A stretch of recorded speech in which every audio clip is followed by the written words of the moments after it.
Hi guys, this is Erica from Gokche Capital. Now before I begin, be sure to click subscribe and turn on the notification bell. Whenever Craig Winsell passed the rundown hacienda-style building on the edge of town, his mind started to churn. Nearly everyone in Wilmington, Delaware had an idea about what to do with the sprawling old electroplating complex, but Craig was the one to act. We'll learn more about the creation of the Wilmington Brew Works later. For first, I'm sure you can name at least one abandoned industrial site in your community. While these sites are often contaminated, they can also be a great investment for the right developer. So in today's video, we have the top things you should know about brownfield sites. Number 1. What is a brownfield site? According to the EPA definition, a brownfield site is a property the expansion, redevelopment, or reuse of which may be complicated by the presence or potential presence of a hazardous substance, pollutant, or contaminant. They are created when commercial or industrial properties contaminated with toxins, chemicals, and other pollutants are abandoned. Number 2. What kinds of businesses leave behind brownfield sites? Brownfields are created by a wide variety of businesses, but some of the more common uses that create contaminated sites include railroads, gas stations, oil refineries, dry cleaners, liquid or chemical storage facilities, manufacturing plants, and, while not strictly speaking a business, military bases.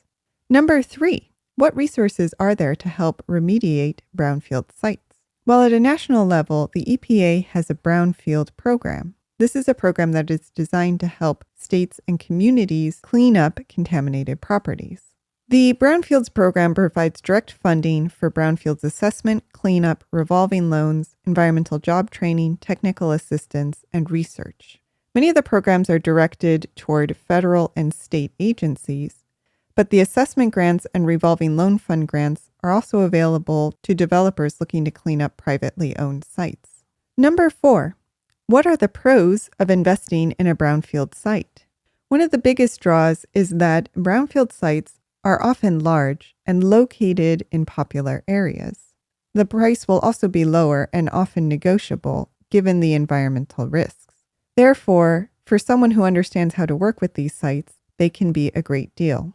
In many instances, brownfield sites are controlled by environmental covenants, which prevent parties from acting against you as a developer in a way that would endanger or destroy your remediation and cleanup efforts. And finally, redeveloping a brownfield site helps to boost the local economy. Number 5, what are the cons of investing in a brownfield site? Well, the most obvious downside is that these sites come with contamination, which means it's going to take a lot more work to restore them to a usable condition. It also means that before purchasing a brownfield site, you'll need to do a lot of technical due diligence to understand what exactly it is you will need to do to remediate the site.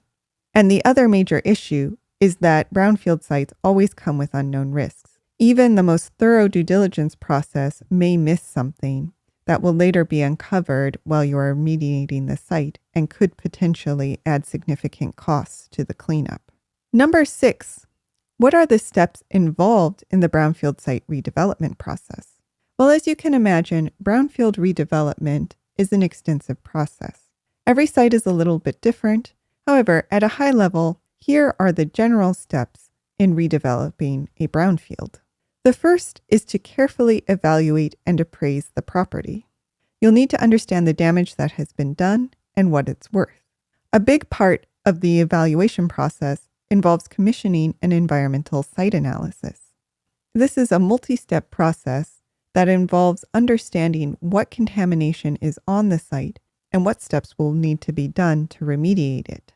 Once you understand what you're working with, you can contact your local and state governments. You'll do this both to understand what their permitting process is going to be for all of the remediation and redevelopment work you'll be undertaking, but also you'll want to apply for any grants or technical assistance programs that your state or city may have to help you remediate and rehabilitate the site.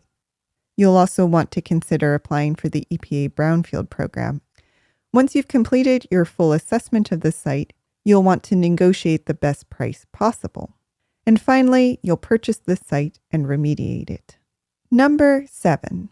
If you are interested in brownfields, you may be wondering if there is a database of brownfield sites that you can use to look for ones in your area.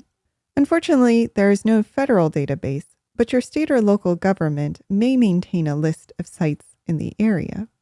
But let's return to Craig Winsell. Craig was a jack of all trades. He had served in Afghanistan, taught music, and now worked as a licensed aircraft mechanic. But before all this, Craig had stirred homemade kettle-brewed beer in his uncle's Oklahoma home. It seems that beer making was in his blood, for no matter what Craig did, he found himself restless. And whenever he passed the old Harper Teal electroplating company, he couldn't help but think that would be the perfect site for a brewery. Of course, an objective assessment would never label the location as perfect. It was on the edge of town, far from Wilmington's bar and nightlife hub, and contaminated from a century of industrial manufacturing. In its 100-year lifespan, the building had been used as a chemical engineering lab, gunpowder manufacturing plant, and electroplating company. And when manufacturing vacated the site for good in 2000, it left behind drums of hazardous chemicals, as well as soil soaked with hexavalent chromium, lead, and PCBs. Within a short time span, the beautiful old Spanish Revival-style building fell into blight and disrepair, stigmatized by its toxic legacy. Fortunately, Wilmington, like many old industrial cities, was not content to allow such brownfield sites to haunt their surroundings for long. Furthermore, Herb Endin, Wilmington's planning director and amateur brewing enthusiast, happened to know Craig Winsell. So when Craig described his vision for the old electroplating company, Herb was impressed. He knew Craig brewed a good batch of beer, so he put Craig in touch with Ralph and Rose Pepe. The Pepes bought the site in 2015 from the Wilmington Urban Development Action Grant Corporation, a quasi-governmental agency that held the building for the duration of a 15-year project, in which the Delaware Department of Natural Resources removed 3,600 tons of contaminated soil from the site, along with 25,000 gallons of chromium-laced groundwater and 100 barrels of chemical waste. While the worst of the contamination was gone by the time of their purchase, the Pepes still needed to rehabilitate the historic industrial complex, a process that required specialized workers and continuous monitoring for contamination, and which ultimately cost the developers far more than their $1.5 million estimate. "Why did I do it?" Ralph Pepe said. "Sometimes I ask that question myself, but I'm happy with the way it turned out. It's going to be a treasure. A treasure that now serves as home for Craig's vision, the Wilmington Brew Works, which just goes to show sometimes the right combination of players can turn even the most hopeless of sites into something magical. But what do you think? Is there a redevelopment plan or vision you would like to highlight? Let us know in the comments. Did you like this video? You're going to love our Gokce Land Due Diligence program. We'll make you a land due diligence expert in just 7 days. Check it out at gokcecapital.com/glad. And while you're at our website, don't forget to explore our $1 down listings at gokcecapital.com/listings. Finally, don't hesitate to reach out. You can email, call, or text, and we will respond as soon as possible. So thank you for listening, and more to come.